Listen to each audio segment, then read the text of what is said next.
ఆంధ్రప్రదేశ్ రాజధాని అమరావతి మహిళలపై ఇటీవల చేసిన అభ్యంతరకర వ్యాఖ్యలపై సీఎం చంద్రబాబు నాయుడు తీవ్రంగా స్పందించారు. ఉప ముఖ్యమంత్రి పవన్ కళ్యాణ్తో కలిసి రాష్ట్రాన్ని పాలిస్తున్న త్రిపక్ష కూటమి అయిన తెలుగుదేశం, జనసేన, బీజేపీ నేతృత్వంలోని ప్రభుత్వం ఈ వ్యవహారాన్ని సీరియస్గానే తీసుకుంది. మహిళలను లక్ష్యంగా చేసుకుని ఇలా మాట్లాడడం ఏ విధంగానూ సహించదగ్గది కాదన్నది. ఆ వ్యాఖ్యలు సామాజిక విలువలకు, సంస్కృతికి విరుద్ధంగా ఉన్నాయని చంద్రబాబు వ్యాఖ్యానించారు. మహిళలపై గౌరవం చూపించడమే మన దేశానికి కలిగిన విలువైన సంపదని చెప్పారు. ఆడబిడ్డలను పూజించే సంస్కృతి మనది అని, ఆడవారిని మాతృరూపిణులుగా మన దేశంలో ఇలాంటివి జరగడం చాలా బాధాకరమని అభిప్రాయాన్ని వ్యక్తం చేశారు. ఈ వ్యాఖ్యలు మీడియా పేరుతో రాజధానిపై విషం చిమ్ముతున్న కొందరి వ్యాఖ్యలుగా చంద్రబాబు అభివర్ణించారు. రాజకీయ ప్రయోజనాల కోసం విలేకరి వేషంలో కొందరు ఇలా తక్కువ స్థాయికి వెళ్లడాన్ని ఆయన ఖండించారు. గతంలో ప్రజలు ఓటు రూపంలో ఈ అసభ్య రాజకీయాన్ని తిరస్కరించినప్పటికీ ఇలాంటి వారి తీరులో మార్పు రాలేదన్నారు.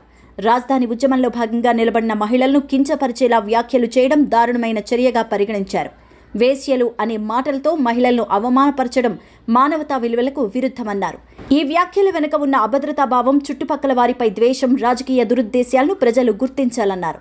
మీడియా ఛానల్ ద్వారా ఈ అసభ్యకర మాటలు ప్రసారం చేసిన వ్యక్తి ఇప్పటికీ క్షమాపణ చెప్పకపోవడాన్ని చంద్రబాబు విచారకరంగా పేర్కొన్నారు. మాజీ ముఖ్యమంత్రి స్థాయిలో ఉన్న వ్యక్తి కనీసం స్పందించకపోవడం బాధాకరమన్నారు. మహిళా హక్కుల పట్ల అవమానకరంగా ఉందని అభిప్రాయపడ్డారు. ఇలాంటి దారుణ వ్యాఖ్యల పట్ల ప్రభుత్వం తక్షణమే చర్యలు తీసుకునేలా చూస్తుందని, మహిళల ఆత్మగౌరవాన్ని కాపాడేందుకు తాము కట్టుబడి ఉన్నామన్నారు. అమరావతి ప్రాంత మహిళలపై ఇలా మాట్లాడడం ద్వారా మొత్తం మహిళలే అవమానించబడ్డారని, ఇది క్షమించలేని విషయమంటూ స్పష్టం చేశారు. ఇకపై ఇలాంటి నీచ రాజకీయాలకు తగిన మూల్యం చెల్లించాల్సి వస్తుందంటూ హెచ్చరించారు.